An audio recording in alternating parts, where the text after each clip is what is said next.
अच्छा, तो यहाँ पे इसके दो केसेस और भी बनते हैं homogeneous linear partial differential equation के। एक है केस नंबर, अभी तक हमने कितने केस पढ़े थे, केस 3, ठीक है। तो वो है केस नंबर 4, ठीक है।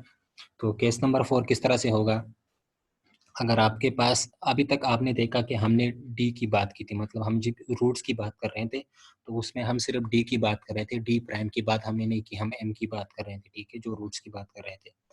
तो वहाँ पे हमने डी प्राइम की बात नहीं की थी।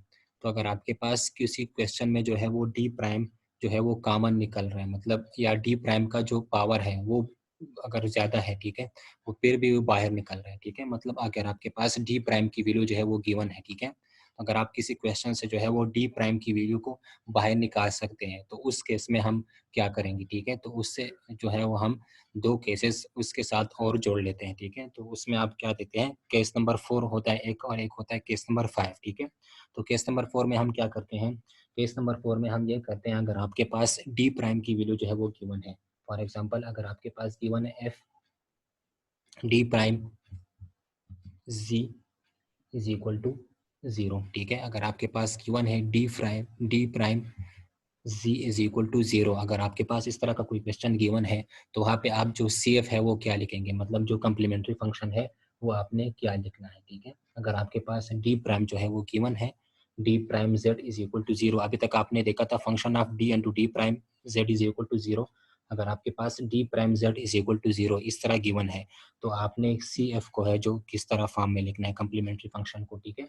तो वहाँ पे जो कम्प्लीमेंट्री फंक्शन होगा वो इक्वल होगा पाई 1 into x, ठीक है, इसके इक्वल होगा आपका कम्प्लीमेंट्री फंक्शन। ये क्या है, केस नंबर 4 है, ठीक है। तो ये पाई 1 यहाँ पे मैंने x क्यों लिखा है, ठीक है, तो इसका आंसर ये है, इसका रीज़न ये है कि अगर आपको पता हो तो डी प्राइम मैंने क्या लिखा था, डी प्राइम मैंने लिखा था पार्शल बाय पार्शल वाई, ठीक है, और डी मैंने क्या लिखा था पार्शल बाय पार्शल एक्स, ठीक है। तो यहाँ पे आप देखिए अगर आपके पास आया है D prime Z is equal to 0, तो इसका मतलब क्या है कि partial Z by partial Y is equal to 0, ठीक है। तो आपको मैंने कहा था कि यार आपके पास यहाँ पे जो वेरिएबल है अगर ये y है, ठीक है, तो यहाँ पे कौन सा टर्म जो है वो कांस्टेंट है, x यहाँ पे कांस्टेंट होगा, ठीक है। तो आपको मैंने कहा था कि यहाँ पे जो आंसर आएगा z इज इक्वल टू, यहाँ पे जो कांस्टेंट टर्म आएगा वो क्या आएगा, पाई is a function of x, ठीक है। तो यहाँ पे आप देखिए ये क्या है, डी प्राइम इनटू जेड, ठीक है। तो यहाँ पे आप देखिए partial Z by partial Y हो जाएगा, तो यहाँ पे y है, यहाँ पे x कांस्टेंट होगा, तो z को आप क्या लिखेंगे, z is equal to function of pi is a function of x, ठीक है। तो यहाँ पे इसलिए मैंने यहाँ पे पाई is a function of x लिखा है, ठीक है। तो ये बात आपको समझ आ गया होगी कि यहाँ पे हमने ये क्यों लिखा है। जिस तरह आपको मैंने कहा था अगर आपके पास आया है partial Z by partial x, ठीक है, तो इसका आंसर जो है वो कांस्टेंट आपने क्या लिखना है, कांस्टेंट फंक्शन, अगर आपको डायरेक्ट इंटीग्रेशन का मेथड याद हो उसमें मैंने आपको कहा था कि इसका जो आंसर है यहाँ पे आपने क्या लिखना है, फंक्शन ऑफ वाई, ठीक है, क्योंकि यहाँ पे वाई जो है वो कांस्टेंट रहेगा, ठीक है। तो इस तरह ये भी मैंने यहाँ पे इस तरह ही लिखा है, ठीक है। तो ये अभी आपको समझ आ गया होगा कि मैंने यहाँ पे ये क्यों लिखा है, ठीक है। फिर इसमें आता है केस नंबर 4, ठीक है, जो लास्ट केस है होमोजेनियस पार्शियल डिफरेंशियल इक्वेशन में सीएफ का, ठीक है। तो केस नंबर 5 क्या है, केस नंबर 5 जो है अगर आपके पास हो F D prime R Z is equal to 0, मतलब आपके पास जो डी प्राइम है वो आर टाइम्स आया हो, ठीक है। तो उस केस में आपने सी एफ को क्या लिखना है, अगर आपके पास डी प्राइम जो है वो आर टाइम आया हो, ठीक है, तो D prime R Z is equal to 0।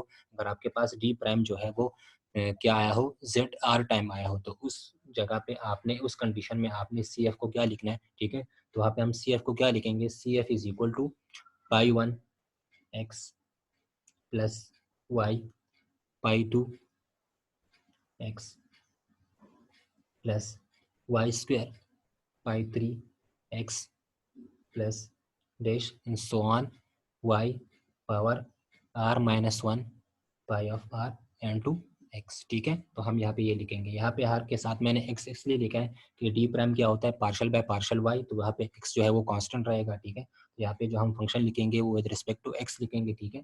तो हमारा जो सी एफ होगा वो क्या होगा, अगर आपके पास डी प्राइम जो है आर टाइम है, pi 1 X plus Y pi 2 X plus Y power square pi 3 X plus Y power R minus 1 pi of R into X, ठीक है। तो आपका जो सी एफ होगा वो इस फॉर्म में आएगा, ठीक है। तो ये क्या है, केस नंबर 5 है। इसका मैं आपको एग्जांपल देता हूँ कि आपने इसको किस तरह लिखना है।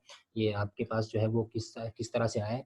आपको अगर मैं इसका एग्जांपल दे दूँ तो अगर आपको पता हो कि partial square Z by partial Y square is equal to 0, अगर आपके पास इस तरह का कोई क्वेश्चन आया हो तो इसको आप किस तरह से फॉर्म में लिख सकते हैं। ये क्या है, पार्शियल बाय पार्शियल वाई, ठीक है। तो इसको हम क्या लिखते हैं, डी प्राइम। तो ये क्या हो जाएगा, D prime square z is equal to 0, ठीक है।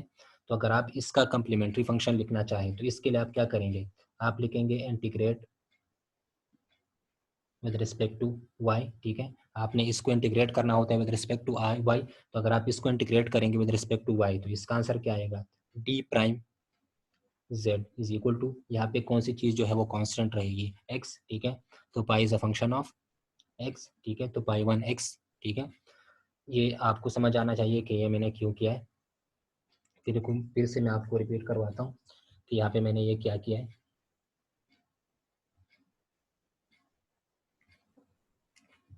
मैं कह रहा हूँ अगर आपके पास कोई एग्जांपल है, फॉर एग्जांपल ये यहाँ पे मैंने क्यों लिखा है, ठीक है। इस फॉर्म में partial square Z by partial Y square is equal to 0। तो इसको आप किस तरह से लिख सकते हैं, D prime square Z is equal to 0, इस तरह लिख सकते हैं इसको, ठीक है।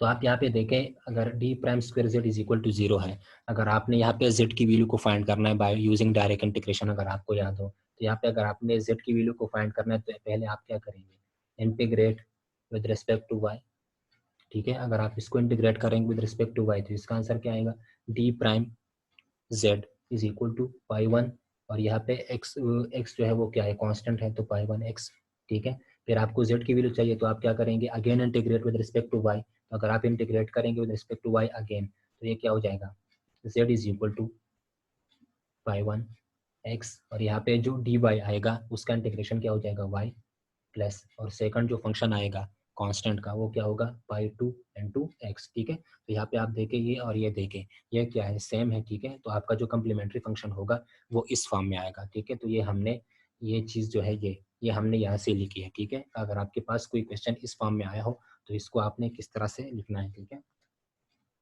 ये अगर आपको समझ नहीं आया कि ये वाई और ये चीज़ें कहाँ से आई है तो मैं आपको लिख देता हूँ, D prime Z is equal to pi 1x है, ठीक है। तो अगर आपने इसको फाइंड करना है तो आप बाद में आप क्या करेंगे, इसका इंटीग्रेट करेंगे with respect to Y again,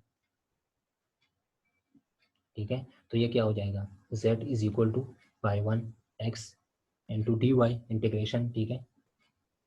तो अगर आप इसका इंटीग्रेशन करेंगे, ठीक है, तो ये क्या हो जाएगा, z is equal to pi 1x जो है ये कांस्टेंट है, ये बाहर आ जाएगा, ठीक है। और डी वाई का इंटीग्रेशन क्या हो जाएगा, y plus integration constant function, तो आप यहाँ पे क्या लिखेंगे, पाई 2 इंटू एक्स, ठीक है। तो अभी आपको समझ आ गया होगा कि वो कम्प्लीमेंट्री फंक्शन हमने कहाँ से लिखा था, तो वो कम्प्लीमेंट्री फंक्शन हमने यहाँ से लिखा, ठीक है। तो इसमें हम जो है नेक्स्ट लेक्चर में इंशाल्लाह इस पर कुछ एग्जाम्पल करेंगे, 1-2 एग्जाम्पल, ठीक है। तो फिर आपको समझ आ जाएगी कि इसका क्या मतलब है, ठीक है। तो अभी तक के लिए ये आई थिंक इतना ही ठीक है, ठीक है। ये केस नंबर 5 है, इसका लास्ट केस।